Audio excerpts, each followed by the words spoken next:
শিশুদের বদনজর থেকে মুক্ত রাখার উপায় কি? খুবই গুরুত্বপূর্ণ একটা প্রশ্ন। আমাদের সমাজে শিশুরা নানাভাবে আজ ক্ষতিগ্রস্ত। বেশিরভাগ পরিবারে শিশুদের অস্বাভাবিক নানা রকমের অসুবিধা আমাদের চোখে পড়ে, এগুলোর ব্যাপারে আমরা বেশিরভাগ মানুষই জানি না যে এগুলো আসলে কেন হয়।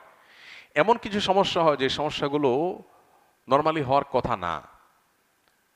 সেই সমস্যাগুলোর যে স্পিরিচুয়াল দিক আছে, এটা সম্পর্কে আমরা অনেক মানুষ আছি যারা সচেতন নই, যারা সজাগ নই। সেই জায়গাগুলোতে আমাদের বিশেষভাবে ফোকাস দেয়া দরকার, মনোযোগ দেওয়া দরকার।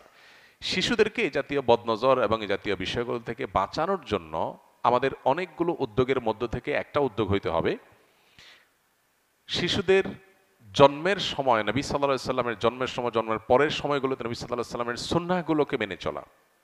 যেমন স্ত্রী সবাসের সময় যে দোয়া পড়া সুন্নাহ, এই দোয়ার মাহাত্ম্য আমরা অনেকে বুঝি না। আল্লাহুম্মা জান্নিবনা ওয়া জান্নিবিশ শাইতানা মা রাযাকতানা। আল্লাহ, আপনি আমাদেরকে শয়তান থেকে রক্ষা করুন, এবং যেই সন্তান আপনি আমাদেরকে দান করবেন সে অনাগত সন্তানকেও শয়তান থেকে আপনি রক্ষা করুন। এই যে শয়তানের পাকড়াও, শয়তানের নজরদারি, শয়তানের প্রভাব, এটা থেকে বাঁচার জন্য সেই তখন থেকে নবী সাল্লাল্লাহু আলাইহি সাল্লামের দোয়ার এই শিক্ষা রয়েছে। এরপরে যখন দুনিয়াতে তারা ভূমিষ্ঠ হবে, তখন রাসূল আকরাম সাল্লাল্লাহু আলাইহি সাল্লাম হাসান হোসেন রাদিয়াল্লাহু তাআলা আনহুমার জন্মের পর দোয়া করেছেন, ওয়াইজুকুমা বিকালিমাতিল্লাহি তাম্মা মিন শাররি কুল্লি শাইতানিন ওয়া হাম্মা ওয়া মিন কুল্লি আইনিন লাম্মা।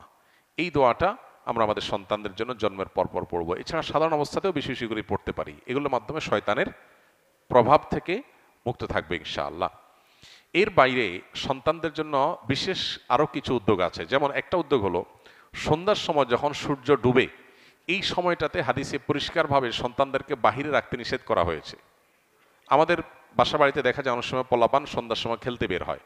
তারা বিকাল খেলতে বের হোক, কিন্তু সূর্য ডুবার আগে আগে তারা মসজিদে প্রবেশ করবে কিংবা বাসায় চলে আসবে, তারা বাইরে খেলাধুলায় থাকবে না।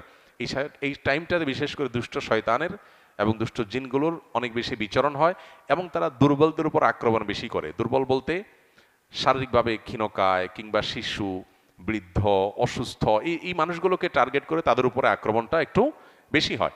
তো শিশুদের মধ্যে তাদের আক্রমণ অনেক বেশি হয়। এই জন্য এই সময়টাতে বিশেষ করে আমরা খুব যত্নের সাথে বাচ্চাদেরকে সূর্য ডুবার আগে আগে বাসায় ঢুকানোর চেষ্টা করব, তাদেরকে বাইরে রাখবো না। তাতে ইনশাল্লাহ তারা সেফ থাকবে, আল্লাহ চাহেন তো।